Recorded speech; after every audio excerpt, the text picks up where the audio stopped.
Chicken চাপ আর পরোটার জনপ্রিয়তা সব অঞ্চলে থাকলেও ঢাকায় আর চিকেন চাপের জনপ্রিয়তা কিন্তু সবচেয়ে বেশি। আসসালামু আলাইকুম, আমি কাউসার নূপুর। সবসময় চেষ্টা করি সহজভাবে পারফেক্ট রেসিপি শেয়ার করার।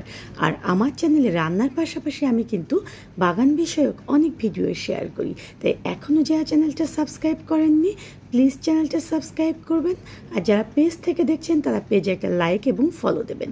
আজকে শেয়ার করব ঢাকায় চিকেন চাপের সবচেয়ে সহজ রেসিপি। আর এই কারণে আমি এখানে 600 গ্রাম পরিমাণ থানের মাংস নিয়েছি।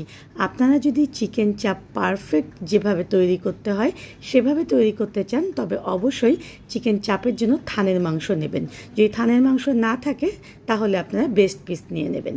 আমি একটা মশলা তৈরি করার জন্য 1 টেবিল চামচ পরিমাণ হলুদ সরিষা নিয়েছি, একটা বড় সাইজের পেঁয়াজ নিয়েছি আর 3টা কাঁচামরিচ নিয়েছি। সেটাকে ব্লেন্ডারে একটু পানি দিয়ে আমি ব্লেন্ড করে নেব। আর এখানে দেখুন যে একটা পলিথিন বিছিয়ে দিয়ে একটা পিস চাপের মাংস দিয়ে তার উপরে আরেকটা পলিথিন দিয়ে আমি একটু পিটিয়ে ফ্ল্যাট করে নিয়েছি। কারো ঘরে যদি হ্যামার না থাকে তবে শিলপাটার শিল দিয়ে এই কাজটা করতে পারেন।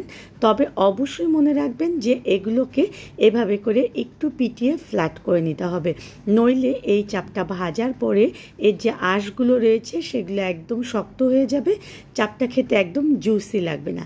তাই এইভাবে করে আগে সবগুলো মাংস দেখুন যেরকম ফ্ল্যাট করে নেবেন। নেওয়ার পরে আমাদেরকে এর পরবর্তীতে যে মশলা অ্যাড করতে হবে সেই মশলার পরিমাণটা আমি এখানে বলে দিচ্ছি। আমি 600 গ্রাম মাংসের জন্য 2 টেবিল চামচ পরিমাণ লেবুর রস দিয়ে দিলাম। দিয়ে ভালো মতো মাংসগুলোকে লেবুর রস দিয়ে একটু মেখে নিচ্ছি।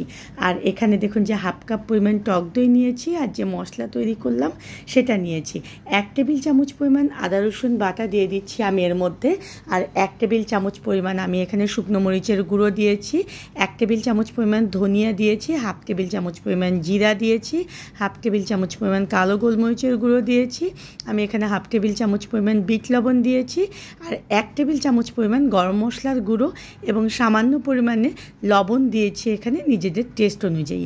আর খুবই সামান্য পরিমাণে দেখুন যে এখানে আমি দিয়ে দিচ্ছি জর্দার রং। এই জর্দার রংটা দিলে চিকেন চাপের কালারটা খুব সুন্দর আসবে। 1 টেবিল চামচ পরিমাণ সরিষার তেল দিয়ে মশলাটাকে ভালো মতো মাখিয়ে নিয়ে এই মশলা দিয়ে মাংসটা ভালো মতো মাখাতে হবে।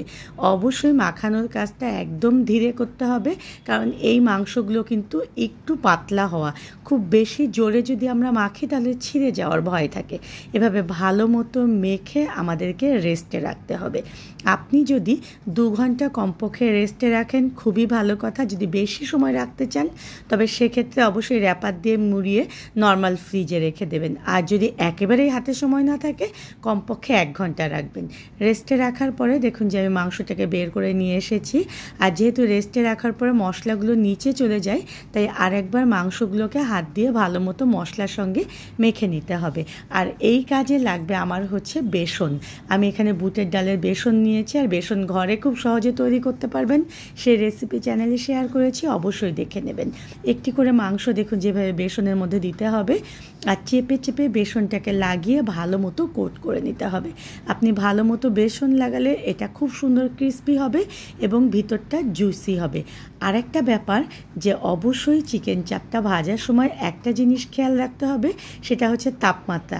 যদি সঠিক তাপমাত্রায় না ভাজেন তাহলে চিকেন চাপটা হার্ড হয়ে যাবে এবং এটাতে একটা প্লাস্টিক ভাব আসবে, মানে ছিঁড়তে অনেক শক্ত হবে। কিন্তু যদি সঠিক তাপমাত্রায় ভাজেন তাহলে দেখবেন যে এটা অনেক জুসি হবে এবং সফট হবে। আর সেই তাপমাত্রা কি সেটা অবশ্যই আমি বলে দেবো।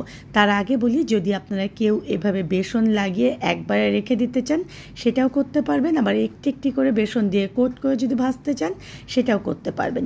এটা আপনার নিজের সুবিধা অনুযায়ী। দেখুন যে প্যানে আমি তেল গরম করে নিয়েছি আর তেলটা অবশ্যই সরিষার তেল ব্যবহার করার চেষ্টা করবেন। আর এক্ষেত্রে বলছি যে আমি বলেছিলাম তাপমাত্রা হবে মাঝারি। যদি বেশি তাপমাত্রায় ভাজেন তাহলে এটা উপরে পুড়ে যাবে, ভিতরে একদম কাঁচা থাকবে।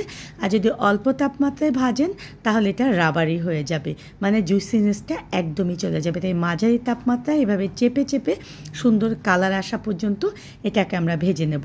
এইভাবে করে পরোটা দিয়ে আমরা সুন্দর মতো পরিবেশন করতে পারবো সালাদ দিয়ে।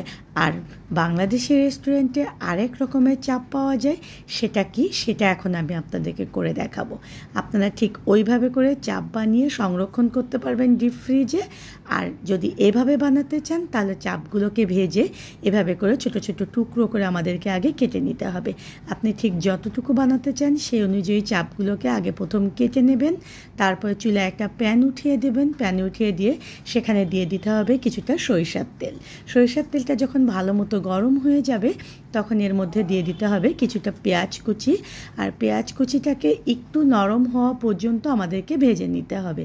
যখন দেখবেন যে এরকম সুন্দর একটু নরম হয়ে যাবে তখন চাপের গায়ে যে মশলা ছিল সেই মশলাগুলো আমি কিন্তু আলাদা করে রেখেছিলাম, সেই মশলাটা এর মধ্যে দিয়ে দিচ্ছি। কারো কাছে যদি বেশি মশলা না থাকে তবে এক্ষেত্রে আপনারা বাড়তি একটু মশলা অ্যাড করে নেবেন।